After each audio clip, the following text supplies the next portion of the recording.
ꯊꯦꯂꯒꯥꯔꯤ ꯑꯗꯨꯃꯥꯏꯅ ꯇꯧꯔꯦꯕ ꯑꯩꯒꯤ ꯚꯤꯗꯤꯑꯣꯁꯦ ꯑꯗꯨꯝ ꯏꯜꯂꯤꯉꯩ ꯆꯠꯄ Hi everyone, welcome back to my channel. Ngasigi mubang sidi abako lupami thongba kolwai khami simi khamen alu tongna thongba ma leijare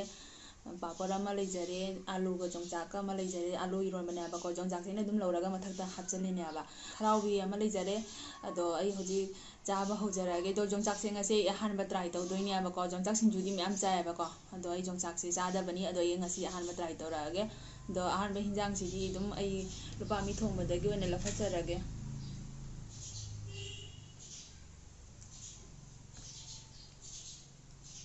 tare mahi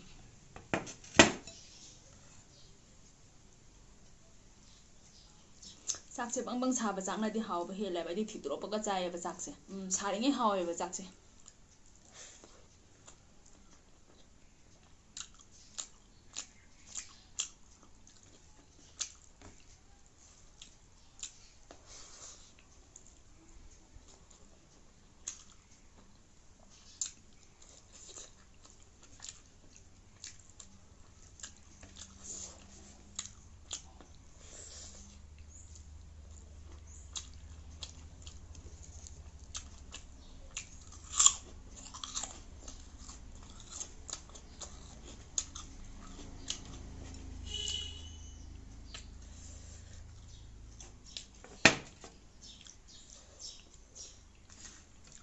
Hause kolwai phangba wa bane ba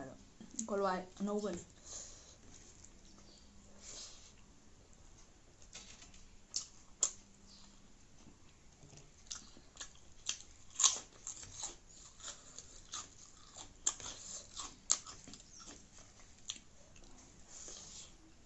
lupami buri jam chawde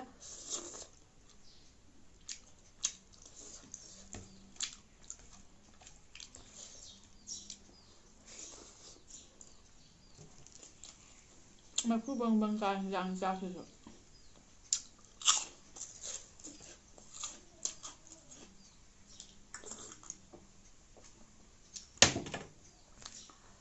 ngasi hinjang sisu haw yamna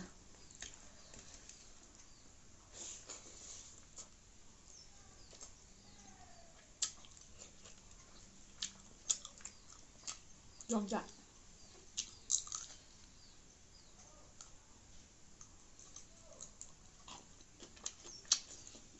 jongja ke lauraga hapini ma thakta ine dum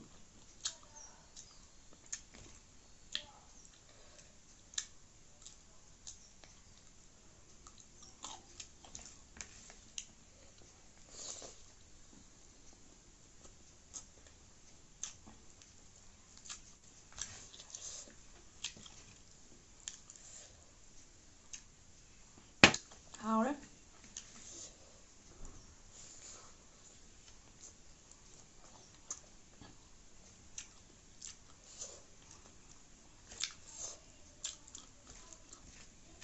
ado mayam ai gi video ase thelagari video oire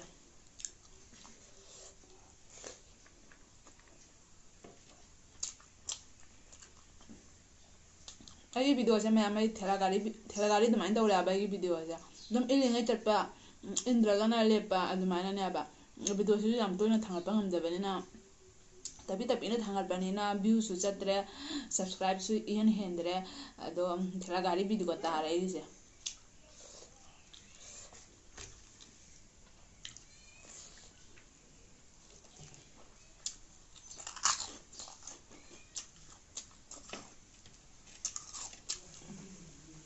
alu koi alu macha ironba koi alu atanba alu jumgi do adudo ironba dadi jam satina haw bane aba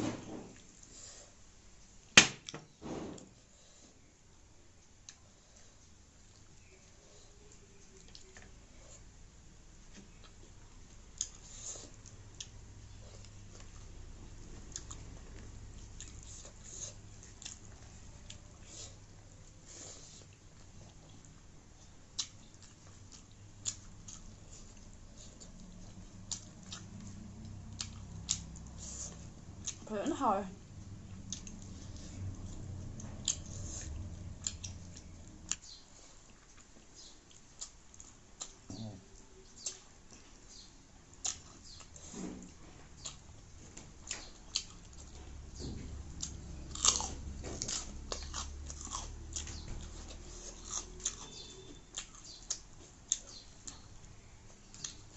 ꯉꯥꯡꯕ ꯖꯥꯔꯦ ꯑꯃꯗꯤ ꯄꯉꯥꯡꯇ ꯉꯥꯡꯉꯦꯕ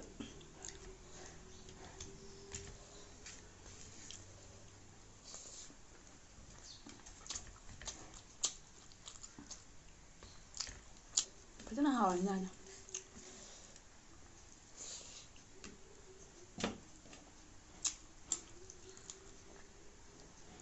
ꯌꯣꯡꯆꯥꯛꯁꯦ ꯑꯃꯒ ꯑꯃꯨꯛ ꯆꯥꯏꯌꯦ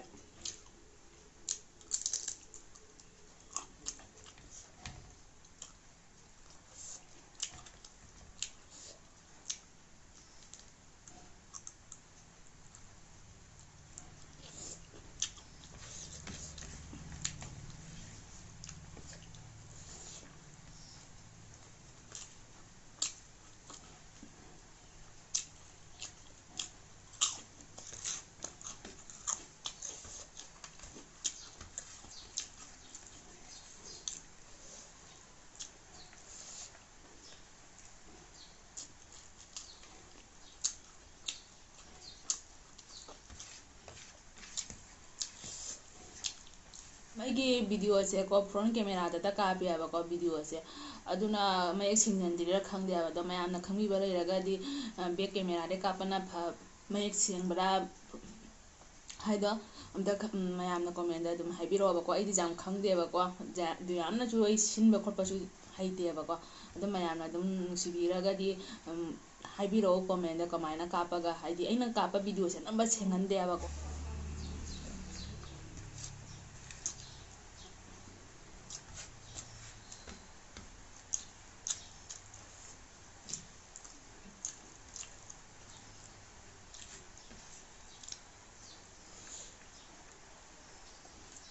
ꯁꯤꯡꯖꯨ ꯁꯣꯏꯕꯩ ꯃꯇꯥꯡ ꯑꯃ ꯂꯩꯗ꯭ꯔꯅ ꯃꯔꯨꯝꯁꯨ ꯆꯪꯗ꯭ꯔꯤꯕ ꯑꯗꯨꯒꯗꯤ ꯑꯗꯨꯝ ꯆꯥꯏꯑꯕ ꯁꯤꯡꯖꯨꯒꯤ ꯑꯣꯏꯅ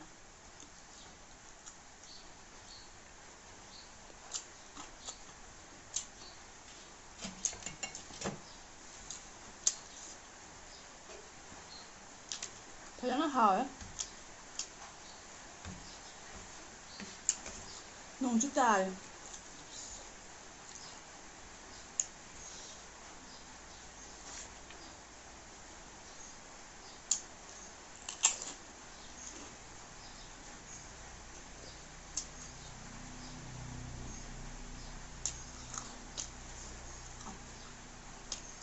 ꯍꯧꯖꯤꯛ ꯀꯣꯠꯂꯋꯥꯏ ꯐꯪꯕ ꯃꯇꯝ ꯅꯠꯇꯕꯅꯤꯅ ꯑꯗꯨꯁꯨ ꯈꯔ ꯊꯥꯛꯄꯁꯦ ꯌꯥꯝ ꯁꯥꯊꯤꯅ ꯍꯥꯎꯔꯦ